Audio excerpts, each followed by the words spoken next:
Hi guys, so Numskull very kindly sent me a physical copy of Horizon Chase Turbo on the Switch. Now if you didn't know, this game has been out for ages and I've kind of been holding off of playing it because I wanted a physical copy, and Numskull have just released a physical version. So if you head down in the description you'll find a link to their site, and then all the main retailers who are selling them like Game and Amazon and what have you sell them, I believe.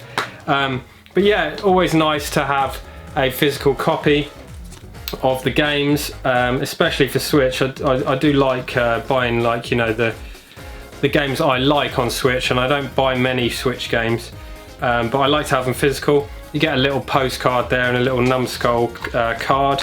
But yeah, it's in the Switch right now. I've been playing this loads, so I'm just going to give you a little review of the game and what I think of it. So yeah, this is Horizon Chase Turbo.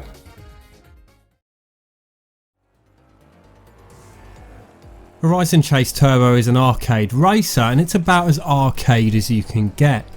As a huge fan of arcade racers, this is right up my street. At first glance it's reminiscent of the old 80s and 90s arcade racers like Outrun. Although they obviously had a huge influence, this manages to be different while maintaining the overall framework of those games. The gameplay is very similar. Race against 19 other cars around a track for a set number of laps and try to come first. You always start in position 20, so you'll need to fight tooth and nail to scrape your way to the front of the pack, and it's this struggle that presents the biggest challenge in Horizon Chase Turbo. It's pretty easy to learn the early tracks, so you can usually have them memorised after your first race on that course, but it's not even necessary. The tricky bit is passing your opponents efficiently. Overtaking and undertaking on corners is essential, as any contact with a rival car will cause you to lose a significant amount of momentum. This is really harder than it seems, so you'll need to plan how you're going to pass cars ahead of you early, and they don't make it easy. Cars in front of you will do their best to cut you off when they can. It can be really frustrating actually, because sometimes whatever you do, you can't avoid shunting another car. The tracks are quite varied, and a few have quite sharp corners that can be difficult to take without crashing or banging into barriers. The secret to these, I've found, lies less in knowing they're coming and more in your choice of car. Selecting a car with better handling for these races makes life a lot easier. Around the 5th area, Greece, the courses start to ramp up in difficulty, so you'll need to do all this and learn the twists and turns of the track to have a hope of finishing in the top 3. Learning where the collectibles are is the most important regarding learning the tracks. There are a good number of cars available which are unlocked as you progress. Your progress is tracked using tokens, which are earned by completing races. The higher you position in a race, the more tokens you'll earn, and bonus tokens can be earned by ending a race with fuel to spare. Fuel isn't unlimited, and each car has a differing amount of fuel, as well as varying stats for handling, acceleration and top speed. You can collect fuel canisters along the track, but these are in 1 or at the most 2 places, so it is an example of where learning the track layout can really help. In some races it's vital, as you simply won't have enough fuel to finish the race. Your car is equipped with 3 nitros per race, which should be used strategically. An additional statistic relative to each car is how powerful these nitro boosts will be. Occasionally there will be bonus nitros to collect on the track, which can be outside of your typical racing line, so again learning where these are will be beneficial.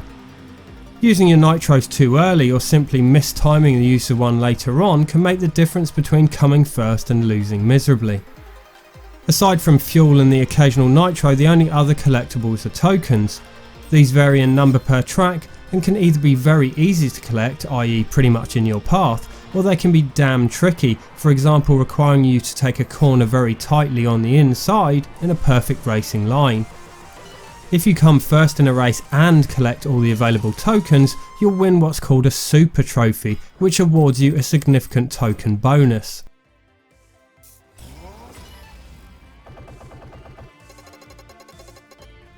Races are grouped by location, starting in California, then various countries all over the world. Once you gain a set number of tokens, you'll unlock a new country. Upgrade races are unlocked after reaching a set number of tokens. Win this and you get to select an upgrade, which will permanently boost any 2 attributes of all of your cars. These are pairs of the attributes I previously mentioned, like acceleration, top speed and handling. Once you win a trophy in all races in a given area, you'll unlock a new car. Win super trophies in all the available races and win the upgrade race and you'll complete the area. This can be pretty hard, so I found myself coming back to certain races later on once I'd unlocked some new cars and received further upgrades. And this is a gameplay format that works really well for an arcade racer. Horizon Chase Turbo is really challenging and equally as addictive. You'll find yourself coming back to difficult tracks time and time again trying to beat them. Cars can be unlocked in other ways too. Some are awarded at a certain number of tokens and by competing in and winning the other game modes. In addition to the standard mode World Tour, there are also 3 other types of mode. Playground, which is essentially challenges. Tournament, this has 3 tournaments of increasing difficulty, each awarding you a new car if you come first. And Endurance, which I haven't unlocked yet, as that's only available when you complete the World Tour. Winning that unlocks a car too, but I can only assume what the gameplay's like. One small gripe I have is the ghost cars. If you come 5th place or above in a race, you'll unlock that track's ghost. Problem is I can't find a way to turn it off, and it can really hinder my line of sight. I found this for the little speech bubbles coming from the cars too, but at least they can be turned off. At first glance the graphics don't look great, but on closer inspection I found them to be absolutely stunning. The developers went for a certain style and nailed it, so it looks plain like an old school racer but has some nice detail and is actually very clean and modern looking in its own way.